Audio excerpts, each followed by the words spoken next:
So, if you were to summarize the Jets and Cowboys game with just a noise from your mouth, can you give us that noise?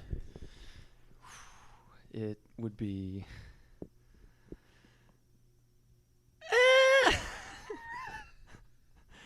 I can actually give you. I can give you an album cover, actually. You know, Rage Against the Machine, self-titled. Okay. The monk is like, he's doing like self-arson. He's burning himself alive on the cover of that album. That's right. That would be me, post-game. Can I give you my noise? Yeah, give me your noise. That one's my noise. That's so It's kind of bad. Yeah, it's kind of like a plane hitting it sounds some like water a with fucking jet toot at the end. dying. Fuck, dude.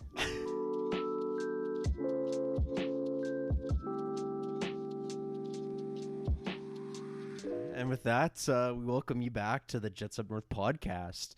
We're your hosts. My name's Cole. This is my lovely co-host Adam, and we'll thank you for flying with us today. Unfortunately, it was a tough week for our Jets. They took it right on the chin. A tough loss against the Dallas Cowboys. Final score of 30-10. Honestly, the score looks closer than how that game actually felt. Hey, Adam? Yeah, dude, that game felt so far apart. Basically, from the get-go, like it was. I don't know even. It just felt like they didn't show up. No, it felt disgusting on in all three phases of the game. And Yep. I don't really like. It's hard to put it into words how crappy that game was. It was tough. It felt like, honestly, my comparison, it felt like a freaking Todd Bowles Prime Jets clunker, where it's a team like they weren't expecting. I wasn't even expecting a win, but I definitely thought this team would show up and be competitive. I thought they would bring out all the stops, but it did not look like a team that was really there to win. You knew the Jets, from my perspective, when they started blitzing a lot more, when you saw like C.J. Mosley and stuff coming in, you just felt like, hey, these guys are kind of getting desperate now because they can't even trust their four-man rush. Just for context, anyone who's not a Jets fan watching, our defense thrives on not blitzing at all. Yeah, the four-man rush, and letting everyone drop back. Generating pressure with just your line, and then using your guys in coverage to kind of dominate and put pressure on the team. So when we were watching that game and we began to blitz, that's when you knew it was over, basically. Yeah, it was tough to watch. I mean, like it felt like one of the biggest stats that pops out is that time of possession battle where the Cowboys had the ball for 42 minutes and the Jets had it for 17. The offense couldn't move the ball. They were in third and, first of all, they would have a mistake that would put them in second and long, or they would be in third and, 4 or third and 5, or even third and 1 sometimes. They couldn't get the extra yard they needed. And then on top of that, the defense can't get off the field. Yeah. Some of that, though, definitely I would blame some ref ball on that. There was a couple like that roughing the passer on JFM was suspect. But at the end of the day, like you can't rely on that. Like if that's what that didn't really make a difference of them winning at all. When we're editing this video, you should pull up the tweet from NYJ Matt. Shout out Matt on how many days it's been since we got a roughing the passer call on our side. Dude, that one, I know we're going back 2 weeks ago, but that one from Matt Milano on Zach week 1, Dude, where he was stupid, going down man. and he literally, I thought Zach was going to get conked that game. That was brutal, man. But it's however many days it is. Isn't it like in the 600s or something like that? And then on top of that, the Jets haven't won in those green jerseys in like a couple years now. They've won in white, and that's Such basically it, or in black. So you know what's crappy about the time of possession thing is it's funny. I almost feel like we kind of jinxed it in a way because on our last episode we talked about how it's almost more fun to watch the defense. Yeah. Well, we got exactly that. We had to watch the defense for 42 minutes. Tired out of 60 minutes. The amount of catches CeeDee Lamb had, I was banging my head against the table. Like it seemed like they just didn't want to block him. It's like they missed him on film. They're like, man, I'm looking at their box score right now. They obviously put way more time into covering, Michael Gallup, who had 1 catch for 3 yards. That was the big threat apparently this week instead of CeeDee Lamb, who had 11 catches. Yeah. So even Pollard looked really good against us, and I was kind of hoping we would kind of shut him down a little bit because he's a weapon, dude. But I guess he's just that He's good. so good. Yeah. I mean, and I think Dak looks so calm, cool, collected. That offense, literally, I keep seeing tweets where they look like a well-oiled machine. Yeah. And I mean, give them their flowers. Give credit where it's due. The Cowboys, to me, are a top 5, maybe even top 3 team. Definitely top 5. But I mean, it's we weren't even expecting a win, but we were freaking expecting it to be competitive, and that's it's not what it was. It was a tough game to watch. So okay, before we get into kind of the rest of the recap, I just wanted to touch on Zach. I really felt like he looked okay. Like I made a tweet where the casuals are going to look at his stat line and say that he played a classic Zach Wilson game. But if you watch for anyone who was actually watching the game, I thought he was fine. He didn't get enough opportunities. That drive right before halftime was probably the best drive of Zach Wilson's career, arguably, where he was he made plays where he was stepping up in the pocket. Yeah. He made that play where if the ball didn't get tipped out of his hand by DeMarcus Lawrence, who had a touchdown to Garrett, he anticipated that play. He looked great for that drive. Yeah. And then the second half, it seemed like I don't understand how this coaching staff just seems to give him such a short leash. I know. And it's like it's easy to blame the quarterback, but when you're falling behind like that and the game's kind of almost out of reach already, then they're one-dimensional. Of course you're going to take risks too. It's like, so it's like I can't blame him for some of those interceptions. And I don't know. It's really unfortunate that the O-line looked so bad because... Abysmal, yeah. I feel like given time... It's funny, I think there actually was a stat that he had up to this point, like one of the higher times to throw or something along those lines. But Micah Parsons just killed us, man. And he is so good. I wish Zach got time to throw in that game because I would have really liked to see him cook. Bro, like it literally, like there were some Micah Parsons rushes where he was in the backfield like within milliseconds. There was times before the snap where it reminded me of Myles Garrett doing the crossover basketball moves, and it's tough, man. Yeah. So we'll try not to dwell too much on this game because what's nice about football is that, guess what? We're moving forward. There's a game next week.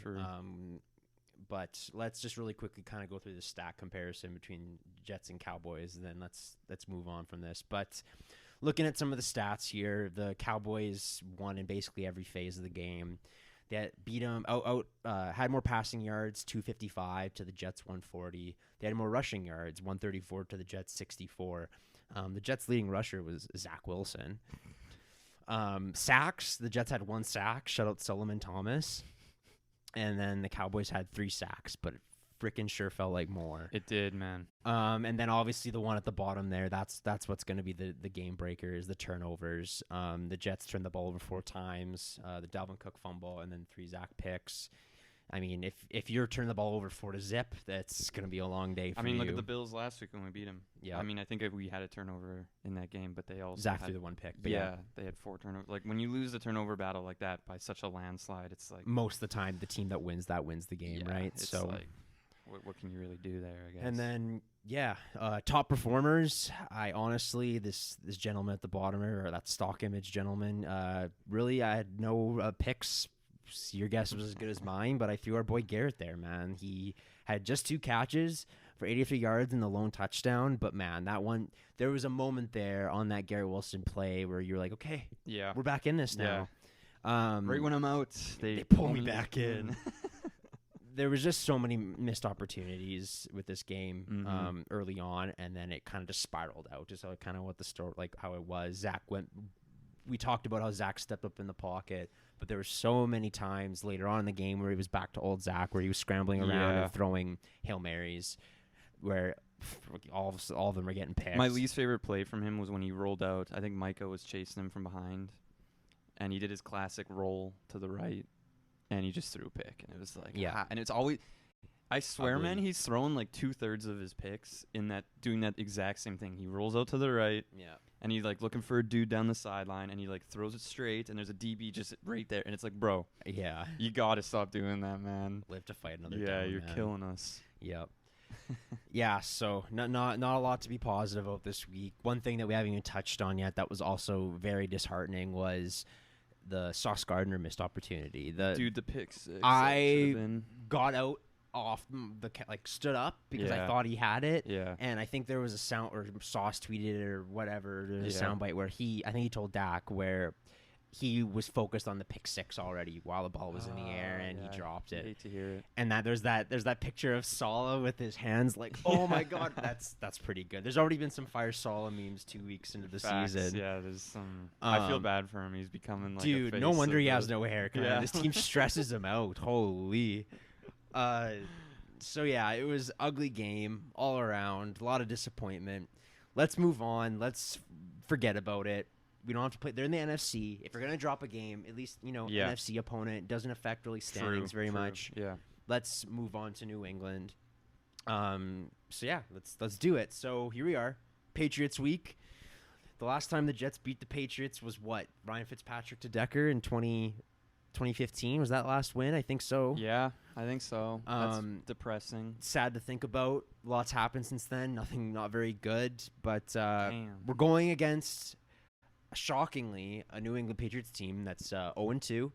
Bill Belichick, I think it was for the first time, something like that. It was like for the first time in like his New England tenure, starting 0-2. Really, I didn't know that. That's Some credit to Tom Brady. I'll look up that stat and Yeah. try to see if I can find it and put it right here. But unsurprising though. man, it's so. What are your kind of thoughts going into this game? There's two sides to this coin. On the first side, I'll be optimistic and I'll say this is a really good opportunity to make the Patriots 0-3. Oh man, This is a really good opportunity for Zach to kind of slay some demons. get so the to monkey speak. off his back. Yeah, and seize the opportunity, so to speak. And finally, if we beat the Patriots in week 3 and we become 2-1, that's a division win for one. And you're beating the Patriots. 2-0 in the division. Yeah, like come on, that would be really ideal. But on the other side of the coin, I already know how this is gonna go. We've seen this before. I've seen this story so many times, and I always get hyped. I'm like, this is finally the game where we beat the Patriots, and we wake up and we go to the playoffs. How does that feel? Yeah. How does that taste? Like, yeah. And it always just blows up in our face, and we lose. And we're tail between the legs. Yeah, 24-9 or some BS like that. It's just I can already see it, man. Oh man. So leading up to this Patriots game, we kind of looked at some of the big matchups, some of the big storylines to watch, and really quickly we'll rattle through them.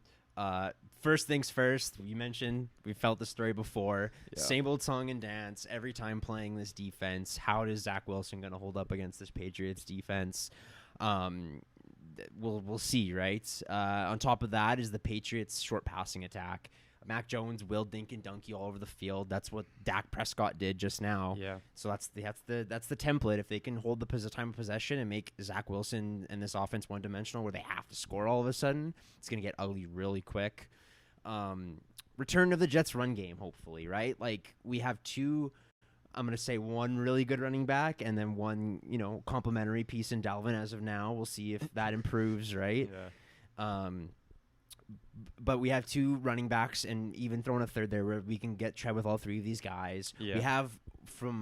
We've seen it where we have good run blocking. We do. Can it return? And then on top, lastly, the Jets' offensive line struggles. Are those going to continue? You have playmakers on this Patriots defense like Judon and he's so good. Godshow, I think, because he's good too. So let's flip back to the top there really quickly and just talk about Zach Wilson versus this Patriots defense. Oh, yeah. So, actually, I can just kind of go over the stat news here. In the 4 games versus the Patriots, he has a 50.6 passer rating with 693 yards, 2 touchdowns, and 7 interceptions in 4 games. Like, what are we cooking here? What is he cooking?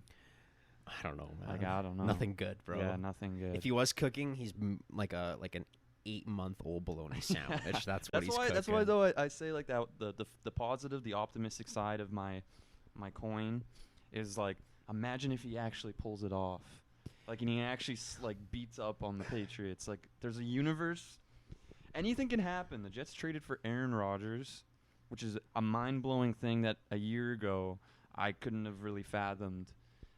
I can't even fathom us beating the Patriots, but anything can happen. It's true. Any given Sunday, right? Yeah. I mean, But I already know what's gonna happen, so I don't know why I'm trying to be optimistic. it's gonna be. I'm nervous, man. This is a Yeah. game I'm nervous for. I mean, because I don't want to be 1-2. 1-2, playing the defeated. Chiefs after that, then going to Denver. I still think we win in Denver. I do too. I think we smoke them, but that's a conversation. That's down the road, yeah. And then Philly after that. Thank Xavier Gibson, we're not 0-2 right now.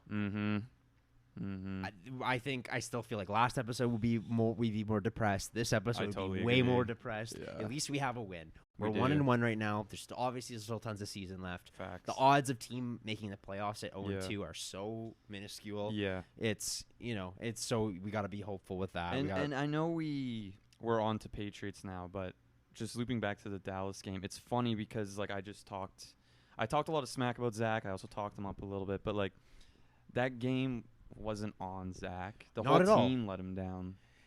And I could probably make a list of 10 things, and Zach would be the 10th thing that went wrong in that game. You. Yeah. So I think if the team is kind of clicking, beating like a team like the Patriots or like or the Broncos or even the Eagles don't look like unreal this year. Like I think it's doable.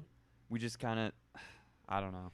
But the strengths of your team have to be the strengths of your team. Yeah. For example, again, going back to the Dallas game, our defense was supposed to be the strength. Everyone going into that game is like, if the Jets have a chance to win, they need to have a good rushing attack, and their defense needs to play like how we know they can play. Both were booty cheeks. And both were booty cheeks, exactly. So we'll have to see. I mean, you look at these stats of Zach Wilson versus the Patriots, and it's tough.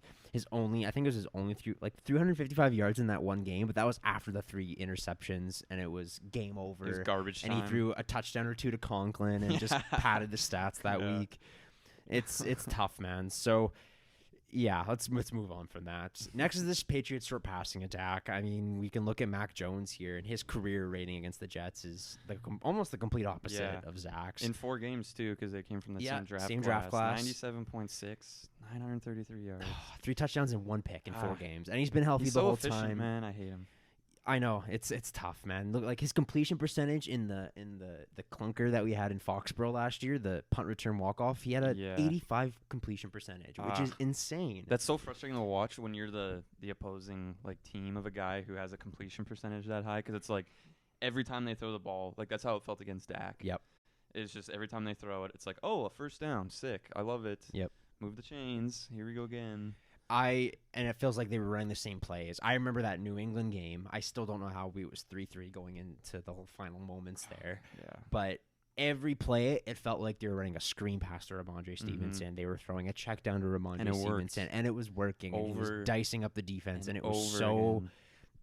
I feel like as a Jets fan, there's 3 things in life that are certain: death, taxes, and screen passes, going for large yardage, man, or in short passes.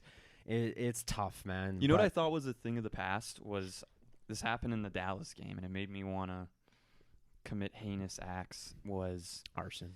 Yeah, commit self-arson. Make the cover. Yeah, the Rage Against the Machine. Anyways, in years past for the Jets, the opposing team would be on like 3rd and 18, and they would convert, and it just makes you want to you're like dog. They have 3rd and 18. I think that happened the Titans game in Saleh's first year where they won. I think that happened twice. I think where so. it was 3rd and long. I know. Yeah, I think and it was like a screen pass, and both of them got first downs. Anyways, so last year we didn't really see that much because our defense was locked down. Against Dallas, though, I think it was what was it? It was 3rd and 15 or something like that, and it was kind of a pivotal point of the game. At that point, it was still we still had a chance. And they converted it on us, and I was like, "Oh my goodness, are you kidding?" That's got to be one of the more frustrating things to see.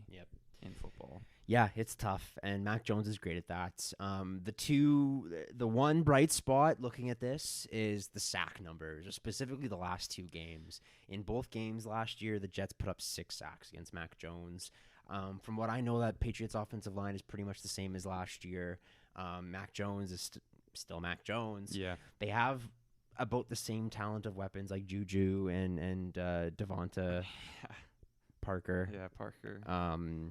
And they have some good tight ends and stuff like that. So we'll see.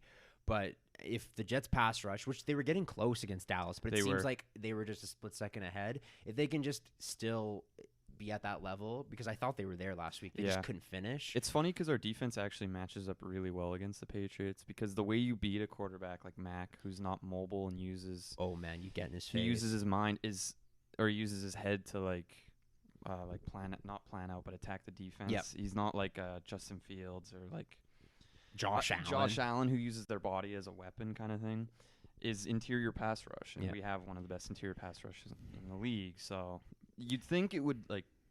And the Jets are at home, which builds up some more. Like you get you get a little home boost for that, right? Like I'm really hoping that the outcome of last game, as well as obviously Rodgers being hurt, doesn't impact the Jets fans who are at the game. Yeah. Obviously, it's not going to be like that Monday night Week 1 game. The hype for that was unlike any other game. Yeah. But if it can be just a fraction of that, I think the Jets, if they can get some pressure on Mac early, get that offense, maybe we have a scoring drive early on, that'd be huge. I feel like this game is almost dependent on our uniform combo. I know. I never even thought about that. I think, we're home, so they're probably going to be wearing, like, green. Man, just not green on white. Let's just go all green. Yeah. I'll be honest with you, I don't like the green on green either. Really? But, like, I prefer it over green on white. That's fair, because, like, the green on white, I've mentioned this to Cole, it reminds me of Sam Darnold. Every time I see the green on white, I'm like, that looks like Sam Darnold, and I don't like it. But the green on green, for me, I just don't like...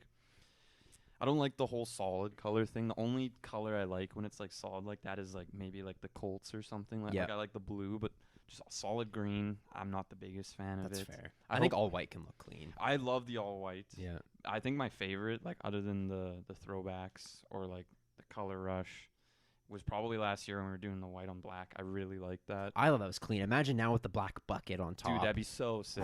I honestly think we should. Maybe this is a hot take for any other Jets fans listening to this, but I think we should kind of commit to like the white and black and use like green as like the tertiary complementary color, because it's like the white and the black remind me more of a jet, of a fighter jet, than the green accent would be pretty tight. Yeah, and I think they should really like use the old logo from the throwback helmets. And then you can stick with the green helmet, but then with the white face mask. Yeah, with the white face mask, and then commit to like a white and black home away combo with the green as like a trim. I think that would look really good. Yep. Little sidebar there. I like it. So yeah, now moving on here. Return of the Jets run game. So it was a struggle. Breece Hall complained about not getting the touches that he deserved. He had 4 touches. I definitely think that's not on coaching as much as it is like they were down so quickly all of a sudden that they had to pass. And whenever they'd run, they just get like stuffed. Oh, and CJ Uzomah was blowing up a block, and DeMarcus Lawrence was tacking him 4 yards behind the scrimmage. Like, what can you do? You can't really do much. So yeah, let's these next two do kind of go hand in hand. But man, that run game and then obviously that offensive line. The Patriots defense is not the Dallas Cowboys defense, but it is still very any Bill Belichick defense, you're gonna get a top defense. So can Dwayne Brown rise from the dead? Because man, he looked like he was. And Connor McGovern too. Yeah, so bad. People were asking for Joe Tippmann. Yeah, Tippmann. But yeah, can those guys bounce back? Becton. We haven't talked about him, but I think that's a good thing. That is a good thing. If you don't talk about him, he wasn't great. No, but none of them were. But in comparison, I think he relative, was, yeah. So I mean, we'll see how this offensive line continues to gel. I think having Dwayne Brown not have any, he literally was ready to go by the end of preseason. Yeah. I think that impacts I still think things. They need more time to gel. Agreed. And unfortunately, they were preparing for Aaron Rodgers, who's slightly different than Wilson. Everything off. Yeah, so like Wilson, even though Wilson tries to emulate his game after Rodgers, he does play slightly different than Rodgers in that he's more mobile, and he looks to like, he does that BS where he rolls out a bunch and does goofy things like run 30 yards backwards and like holding calls can happen that way too. Yeah, because so like offensive linemen have their hands inside and they're holding. Yeah, whereas Rodgers, yeah, no, totally. Like, and what was I saying? Like whereas Rodgers is a lot more. I don't know. He's always more in control of the game and the line of scrimmage, whereas Zach's kind of like kind of figure it out as I go along kind of thing. And like I wish Zach would capitalize more on the bang plays off the start, totally, man. Hitting a McCole Hardman or Garrett Wilson off a quick slant. The only touchdown we had was basically a bang play. Yeah, literally. And give Zach credit on that. It was literally, if it was behind him by anything, if it was behind Garrett on that touchdown, it was picked or incomplete easily. Garrett he put it on the money. Like, it's unfortunate because in the current state of our team, it really feels like we need Garrett or Brees to like rip a 70-yarder. I know. For us to be in the game. It's tough. Like, or some act of God to happen right literally. now. You can't just win normal. Yeah. It's like that meme, why can't you just be normal? It's yeah, like screaming. That's Jets in general.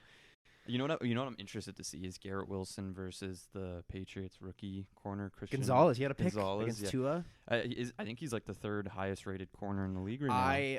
As much as I dislike the Patriots, I loved Gonzalez coming out, and I'm very excited for him. I always felt like every now and then there was like, you hate the Patriots, but there was always a play. Every now and then they'd have a player you're like, man, that guy's kind of sweet. You respect like Judon. Yeah, I like Judon because he has that like who was it that tweeted about him like that? I like that guy in the red sleeves, and that was always known as the guy in the red sleeves. Me and my buddies don't even call him Judon. We call him the guy in the red sleeves. That's so funny. You know what's funny though is it's like you never know with a Patriots corner. Like, obviously Christian Gonzalez is really good. But if he goes to another team in 4 years or 5 years, depending on J.C. Jackson, yeah, literally, like, is he just gonna be a bum? Like, is Bill really that? The Patriots, good? That's been a tale as old as time, man. Is Patriots players leaving the team and they just signing a fat contract somewhere else, and then they do nothing. The only guy I can think of who worked out was Chandler Jones, because he was unreal in Arizona. Dude, Jamie Collins, for example? Yeah, he got the bag, I think, from. Was the Browns or he played for the Browns and the Lions? One of those guys gave. And he went back to the Patriots and he's good again. Good again. Like, it's so funny how that happens. It's just Bill has he must be one of the best coaches at playing to a guy's strengths. To me, that's what it has to be. Yeah. Because all of a sudden, but then they see these guys on film, and these other teams bring him in, and they expect him to do things that maybe Bill wouldn't have them do. Oh, totally. Right. I think Bill. It's funny because Bill comes off as having like a big ego. But it's actually the other coaches that have big egos. They force their players to play into their schemes. A cube into a triangle. Yeah, they try to like stuff their players into their scheme. They're like, no, this is my scheme. This is how it works, and this is why it's the best. But whereas Bill, his scheme is fluid, man. He's just always moving things and changing things, and like. There's a reason that rookie quarterbacks and young quarterbacks always struggle against because it's always different. There's a reason Sam Darnold was seeing ghosts that day. It's Bill Belichick. And I guarantee you, like, the defense that Sam was seeing is going to be different than the defense. I don't mean, like, player-wise, obviously, but I mean, like, scheme-wise and, like, strategy-wise. Completely different defense than Zach will see this weekend. Yep. Yeah, so, anyways, we'll see how this Patriots game goes. Couple quick little tidbits here of things that I just have jotted out that I wanted to quickly talk about was some of the usage of some of the weapons that we saw. Like, have you seen some of the clips on Twitter of CJ Uzomah being like out wide on plays? And it's like, why are we putting our tight end? Like, he's not going to beat a defense over the top. No. How come McCole Hardman is still not getting reps? I know. Did he sleep with one of the coach's wives? Like, we need answers to these questions. We brought him in for a 1-year deal, so you think he's going to come in and like be an explosive playmaker. You thought maybe he'd be a kick returner for us. Oh, for sure. I'm happy Gibson is. We won a game because of him, which is awesome. But you thought all these things when we signed McCole Hardman. Corey Davis retires, so then you're like, oh, McCole Hardman was a clutch signing for us because we're able to use him now. Well, the thing about McCole too is he's a weapon before the ball is snapped. Yeah, moving him around behind the line of scrimmage. It disorients a Why defense. couldn't he be doing what Elijah Moore was doing last year? Like just running around. Just doing cardio back and forth the whole game. Like, come on. Oh, my God. It's funny, though, because it's like if you watch Lazard and Uzomah and Conklin, those are some slow motherfuckers, man. Those dudes are slow as balls. Conklin actually had some great plays over the middle and some nice Conklin's catches. Always open, so I'm not roasting Conklin. Yeah. I'm just saying, other than Garrett and, like, Brees, obviously, there's no speed. So you'd think you'd want to use McCole to like space the field out and keep the spread defense it honest. Around. Yeah. Why can't we even just like even if the play How many snaps does McCole have? Can you pull that up later, like when we edit? It's probably like 14 snaps over the last 2 games. Snap percentage. Yeah. I can tell you in 2 seconds here. That's ridiculous. I totally agree. Like speed. What does Joe Douglas always say? Like speed burst pipes. and it breaks down a defense. Well, man, speed kills, keeps them honest. Like, could you imagine if the Jets open up a game or a couple drives where all of a sudden Zach throws a freaking bomb? First play of the game, just air it out to McColl. Like, set the tone immediately. McCole Hardman has had, so this is between the two games. Yeah. He's had 14 offensive snaps. Like, didn't I just say that? I think I said like 14, 15 snaps. He had 1 special team snap. Jesus, man, that's so bad. So I just it's difficult, man. I like Uzomah. He played poorly. Yeah, he did. I still think I love our tight end. I think he's a good personality to have. Yeah, great locker room leadership to have. I totally agree. And his hair's green. Let's go. Pretty sweet, man. So yeah, we'll see how the Patriots game goes. We're cautious. I mean, I don't even know how to describe it. I'm expecting disappointment, but guess what? If you expect disappointment and you get disappointed, you're not actually disappointed. True. Not. I know you sound like you're about to say like cautiously optimistic. I don't even want to say that. I don't think that there's a percent of optimism in me right now, but if we win, I would be. But crazier things have happened. That's what I was saying. Sometimes, they're at home. I always feel like when you're at home, you have an advantage. The Jets, hopefully the fans show up. They showed up in Dallas. They just didn't have a product to show them. I know, which is and unfortunate.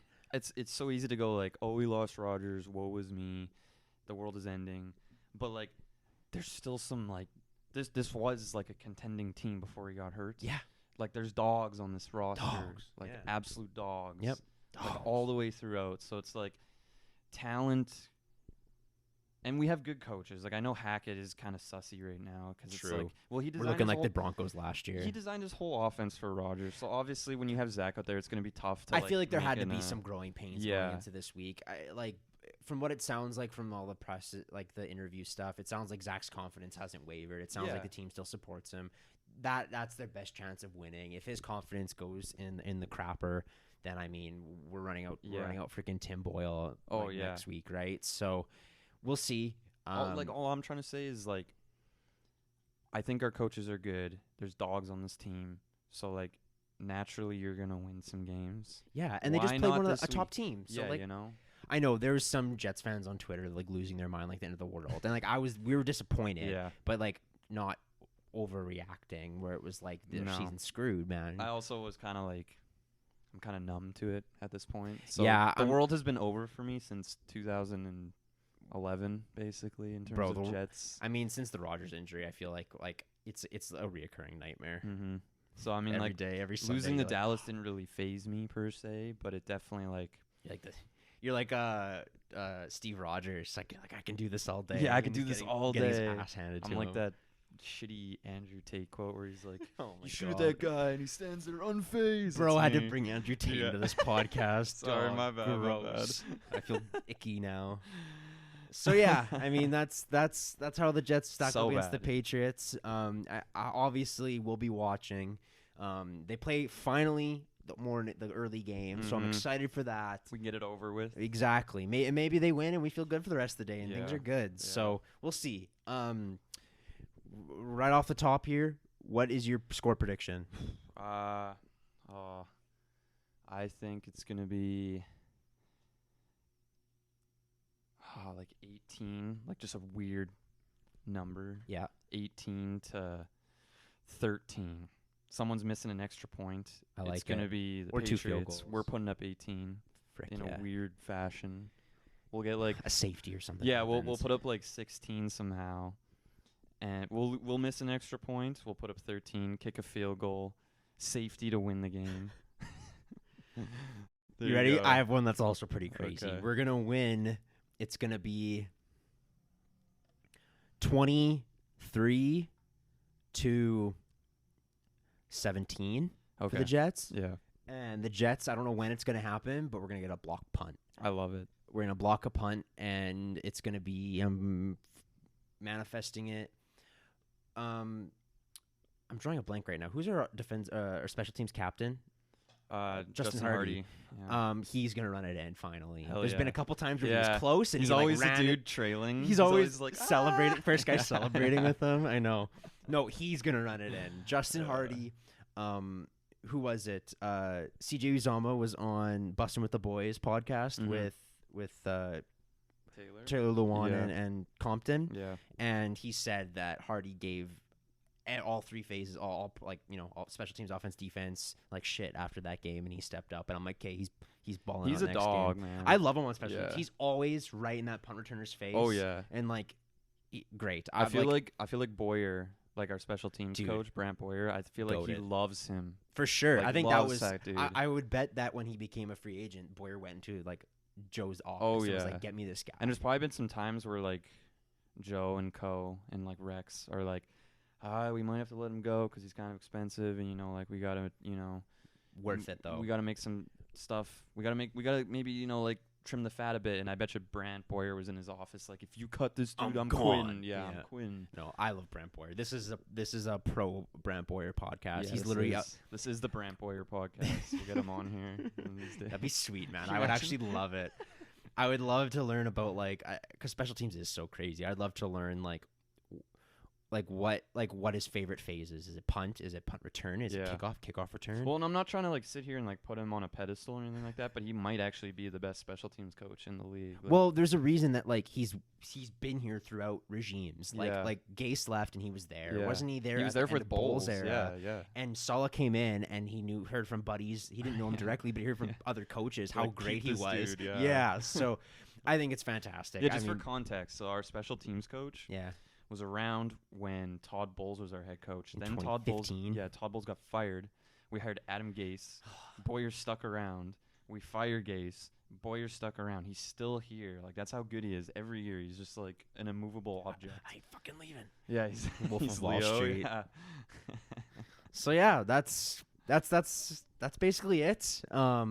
It's gonna be an exciting game. Hopefully, obviously we'll be watching. Look forward to it. Let's go Jets. Jets. Hopefully, Adam said before recording that he's not wearing anything Jets gear until we win. So it's gonna be a weird podcast if we get 8 weeks down the road. I'm actually gonna do a strip pod every time we lose. I lose a article of clothing until I'm naked. The later on, the later episodes we have, I can't upload it to YouTube. We literally have to crop the video so it cuts off right here because you're just a blurred head. I'm just naked and I'm hanging out when you're just fully dressed. Anyways, that's funny. This has been the Jets Up North podcast. We thank you for flying with us today. We look forward to shooting the shit with you next week. And that's all. Thank you. Peace.